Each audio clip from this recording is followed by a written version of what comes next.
चूक मात्र सतत पुढची व्यक्ती करत असते. खोटं बोलून सतत चुका मात्र करायची सवय त्याला असते आणि अक्कल मात्र आपल्याला येते. तर आपण त्याला धडा शिकवल्यापेक्षा ना आपण स्वतःला गप्प करून त्याला थँक्यू बोललं पाहिजे. कारण प्रामाणिकपणे विश्वासघात केल्याबद्दल त्याचे तर मनापासून आभारच मानायला पाहिजे ना. हाय हॅलो फॅमिली, मी पूजा लाईफस्टाईल वर्किंग ब्लॉग यूट्यूब चॅनलमध्ये तुमचं पुन्हा एकदा खूप स्वागत आहे तुमचं पुन्हा माझ्या एका नवीन व्हिडिओमध्ये. Shri Swami Samarth family, good morning, शुभ सकाळ. सकाळी बघा मी आणि माझं बाळ इकडे काय करतोय. सकाळी आमच्या बाळाचा हट्ट होता, मम्मा पापड तळून दे आणि त्याच्यासोबत मस्त असं नाश्त्यासाठी पोहे बनव. चला मग मलाही आज पोहे खायची खूप इच्छा होती, तर म्हटलं चला गरमागरम छान असे पोहे होऊन जाऊ देत आणि त्यासोबतच पापड वगैरे. तर चला मग सकाळचा नाश्ता रेडी आहे. आता तुम्ही काय केलं नाश्त्याला आज नक्की सांगा.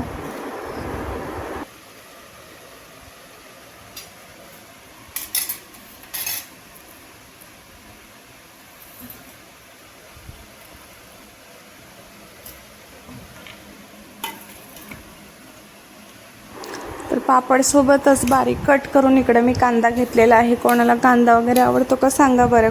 कोणाला कांदा वरून आवडतो आणि बारीक शेव वगैरे. पण मला ना त्याच्यासोबत किंवा जेवणासोबत वगैरे गाजर ककडी आणि ह्या उन्हाळ्यामध्ये तर ताक लागतच असतं बरं का. तर इकडे लिंबू पण घेतलेला आहे मी, गाजर ककडी आणि कांदासुद्धा घेतलेला आहे. तर सर्वांसाठी आता मी इकडे नाश्ता रेडी केला आहे आणि मी सुद्धा आता इकडे नाश्ता करून घेणार आहे.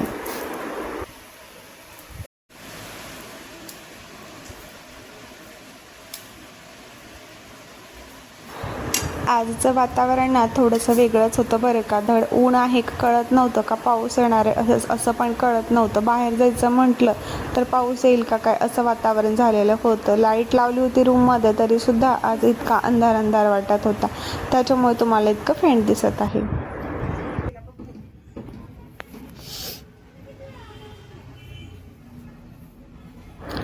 चला मग नाश्ता वगैरे आणि सकाळचं काम वगैरे आवरून झालं. आता तुम्ही म्हणाल उठला नाश्ताच केला का काय, असं काही नाही आहे बरं का. घरातले सगळे कामं वगैरे आवरून त्याच्यानंतरच ते माझी देवपूजा वगैरे आणि मग मी किचनमध्ये वगैरे येत असते किंवा किचनमध्ये भाजी वगैरे राईस असं काहीतरी लावून मग देवपूजा वगैरे करत असते. तर ते सगळं काही माझं अगोदर झालेलं होतं. स्वयंपाक काही करायचा नव्हता आज. म्हटलं लवकर नाश्ता करून घेऊ आणि बाकीचे कामं करून घेऊयात. तर आज मला काही शॉपला जायचं नव्हतं आणि कामं जे काय आहेत ते मला घरीच करायचे होते. म्हटलं आज दुसरं काही काम नाही आहे आणि शॉपमध्ये पण दुसरे काही कामं नव्हतं. त्याच्यामुळे जे काय होतं मला हे साडीचं करायचं ते मी इकडे घरीच घेऊन आलेली होती. मग काही तर जादूच असणार आहे. एक सुई आणि एक धाग्यापासून वेगळं काहीतरी आपण वर्क करत असतो. आणि तुम्हाला तर मी अगोदर सांगितलं होतं अगोदरच्या ब्लॉगमध्ये, कुठली गोष्ट छोटी किंवा मोठी नसते. वेळ आल्यानंतर सगळ्या गोष्टी पलटत असतात आणि सगळ्या गोष्टीचं काय महत्त्व आहे ते वेळेवरच कळत असतं. त्यामुळे कोणाचीही तुलना छोट्या किंवा मोठ्या गोष्टीमध्ये करायची नसते. जसं की मी आणखीन एक उदाहरण देते, आणखीन एक वेळ सुई आणि धाग्याचं. तर चला मग पटकन हे काम करून घेऊयात आणि हे जे काम आहे ते कंप्लीट करून झाल्यानंतर पुढचा ब्लॉग कंटिन्यू करूयात.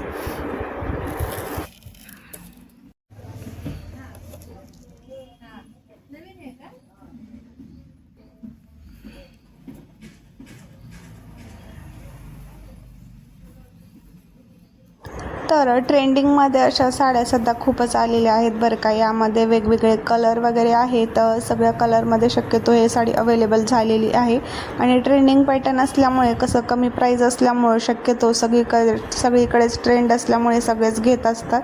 तर या कलरमध्ये ही साडी आहे. त्याचं बॉर्डर वगैरे बघू शकतो किती छान असं हे बॉर्डर आहे. पण ट्रेंडिंगच्या ज्या साड्या आहेत ना कॉस्टली नसाव्या लागतात. कारण ट्रेंडिंगच्या साड्या नॉर्मल रेग्युलर प्राईजमध्ये असतील त्या सगळे यूज करू शकतो आणि थोडंसं फॅन्सी किंवा वेगळं काहीतरी असतं त्यामुळे ते जास्त काही टिकत नाही. तर अशा पद्धतीने माझं सर्व काम झालं.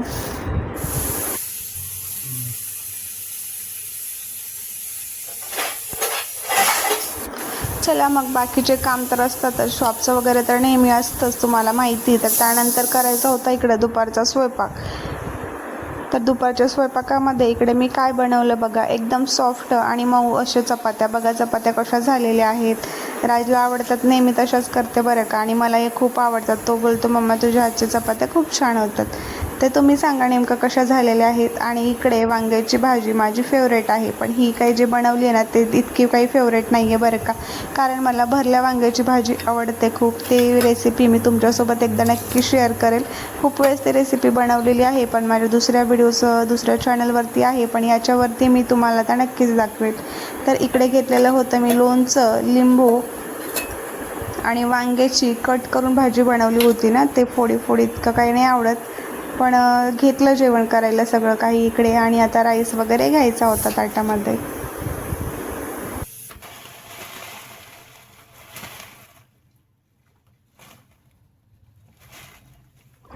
जेवण झाल्यानंतर मला किचनमधले खूप सारे कामं होते. आणि हे नारळ पाणी आहे ना, अगोदर आणलेलं होतं बरं का, आणि ते पिऊन मी तसंच ठेवून दिलेलं होतं.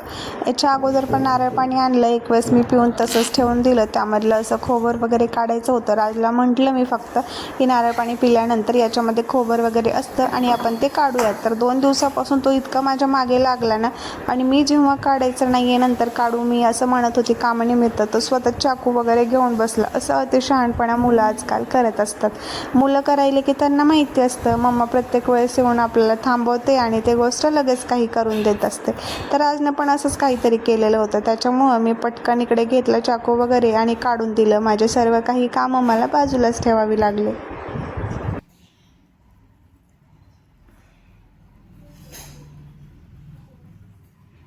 निघाले पहिलं टेस्ट केलं राजने. आपण काढून ठेवलं होतं याच्यामध्ये. चालू पण झालं इकडे वंदू मामाचं. कसं आहे? गोड आहे? नारळ पाणीपेक्षा पण जास्त गोड लागायले.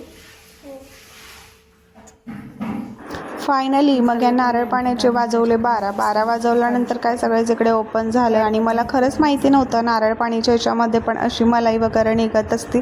हो निघत असती हे मी ऐकलं होतं, आणि अगोदर 1 ते 2 वेळेस मी कधी काढलं असेल ते, पण प्रत्येक नारळ पाण्यामध्ये असं असतं असं काही मला माहिती नाही. पण आता नंतर जेव्हा पण नारळ पाणी घरी येईल ना, तेव्हा हे मी नक्की ट्राय करेल. आणि तुम्ही पण नारळ पाणी घेताना तेव्हा त्यांना विचारा, जर असेल तर असं तुम्ही छान असं एन्जॉय करू शकतो. लहान मुलांना तर हे खूप आवडतं, त्यासोबत मला पण आता खूप आवडायला लागलं हे. तर असं होतं आजचा ब्लॉग. भेटू नवीन व्हिडिओमध्ये. Bye bye.